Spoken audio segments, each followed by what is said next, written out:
Welcome back, Brewers fans, and it's now officially the MLB offseason, and it's the favorite time of all Brewers fans around the world. It's the time where you get to watch every other MLB team, besides the Pittsburgh Pirates, go around and sign free agents while the Brewers sit home and do nothing.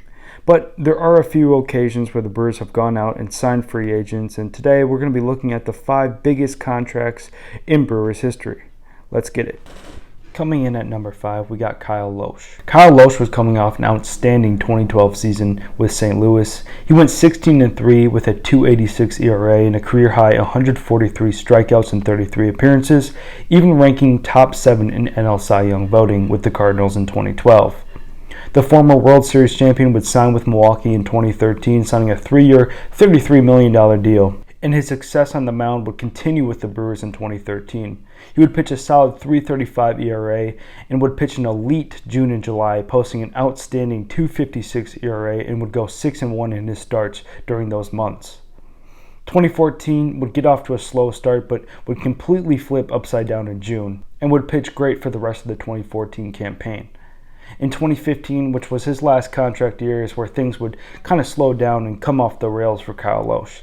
He would post a near 6 ERA, giving up 99 earned runs throughout 2015, and eventually would get moved to the bullpen in August, where he would eventually bring his ERA down from nearly 6.5 in 2015. Overall, this was a signing solid for Milwaukee, and unfortunately they didn't do much as a team between 2013 and 2015, but Kyle Lohse gave him good innings between those 2 years, and unfortunately they saw the end of his career in 2015, and after the Brewers, he didn't really pitch much longer. He retired in 2016 with Texas. I think overall they got their worth with Kyle Lohse, and it wasn't a bad deal in any sense of the way.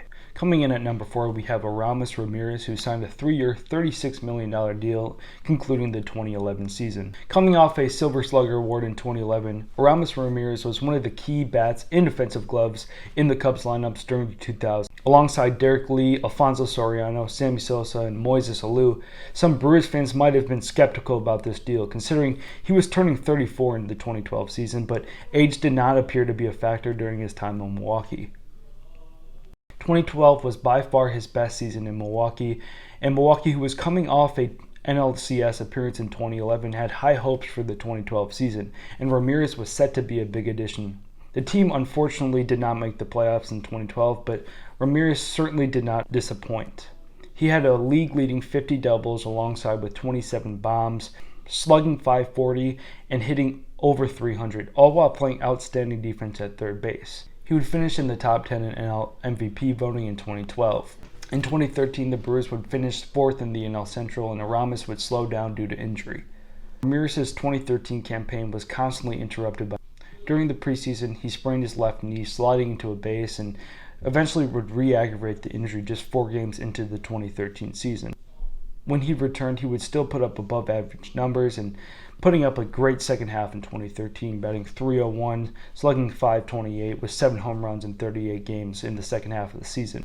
In 2014, he would return to All-Star form, making the All-Star game alongside Jonathan Lucroy and Carlos Gomez, and he would end the season batting .285 with 15 bombs and 66 RBIs over 131 games. But 2015 was the end of his Brewers tenure after struggling in the first half of the season. He was traded to the Pittsburgh Pirates, where he started his career. Overall, I think this was a pretty good contract, and the Brewers got a lot out of Aramis Ramirez, even in his older age.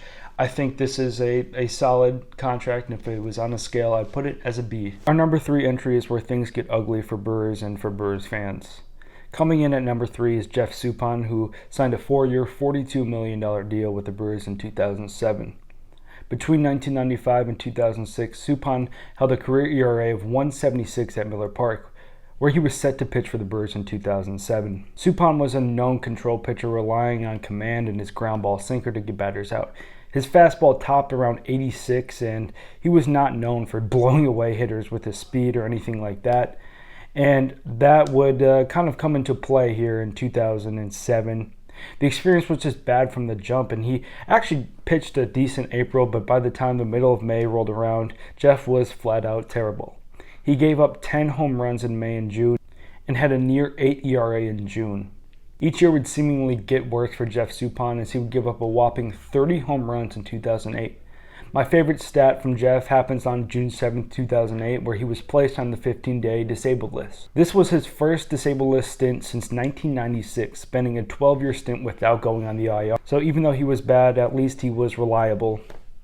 In 2010, he was moved to the bullpen, and after that didn't work out, he would finally get released. Overall, this was just a bad signing, and even at the time, 4 years, $42 million for a guy who never made an All-Star game, never won Cy Young. He was just kind of a middle-of-the-rotation guy, and he was just not good for the Brewers, and $42 million in 2007 was a lot of money. The second most expensive contract in Brewers history is Matt Garza, who signed a 4-year, $50 million deal in 2014. Coming off a solid 2013 season with Chicago and Texas, Matt Garza was one of the most underrated starting pitchers during his time in Tampa Bay. Winning an ALCS MVP in 2008 during the Rays postseason run and throwing a no-hitter in 2010, he was a key piece alongside David Price with Tampa Bay. The following year in Chicago, he wasn't the exact stud of a pitcher he was in Tampa, but still a solid starting pitcher. The deal was guaranteed for $50 million over the course of 4 years. This contract became the largest in Brewers history, surpassing the Jeff Suppan contract I just talked about. In 2014, things started off rough for Matt Garza.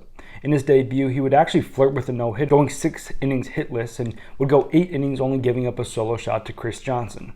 No, not that Chris Johnson. That Chris Johnson. In April, he had an ERA over 5, giving up 20 earned runs in just 6 starts. In May, he started to find his groove, dropping his ERA to around 4.50 and 5 less innings pitched than the previous month. June is where things started to heat up as he pitched in 6 starts, pitched 40 innings, and only gave up 13 earned runs. Continuing this surge into the month of July, he would only give up 9 runs in 5 starts in July, but the following months would be bugged by injury and only pitch 5 more games the rest of the season. In 2015, things would only get worse for Matt Garza. He had a negative 1.4 WAR season and ERA over 5.5, giving up a career-high 93 earned runs in 25 starts.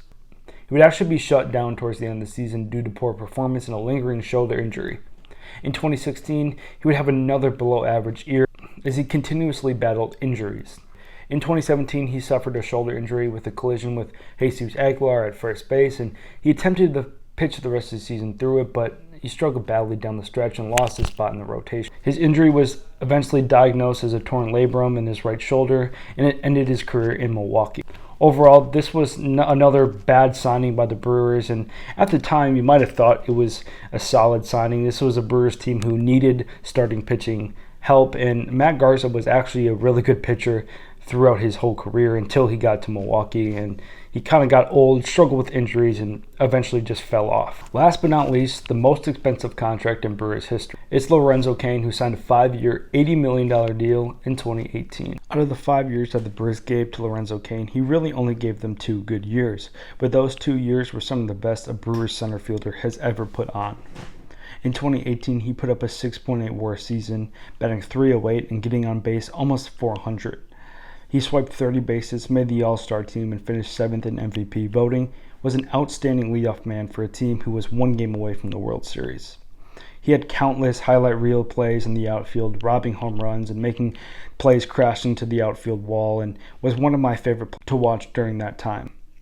His 2019 campaign wasn't as good as his 2018 campaign, but he still put up a 2.6 WAR season, and he hit the most home runs in his career as a Brewer with 11 and won a Gold Glove. In 2020, he only played 5 games and opted out because of COVID.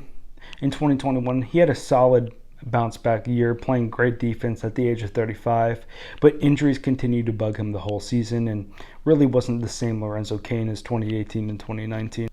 During the 2022 season, he struggled the whole first half and eventually called it a career mid-season. And honestly, even though this wasn't maybe the greatest contract financially wise, Lorenzo Cain was one of my favorite players growing up. And honestly, I don't really care. I mean, this, in my opinion, was worth it. This contract was worth it, considering this team and how many highlight reel plays he made in the outfield those 2 years. He's one of my favorites to watch.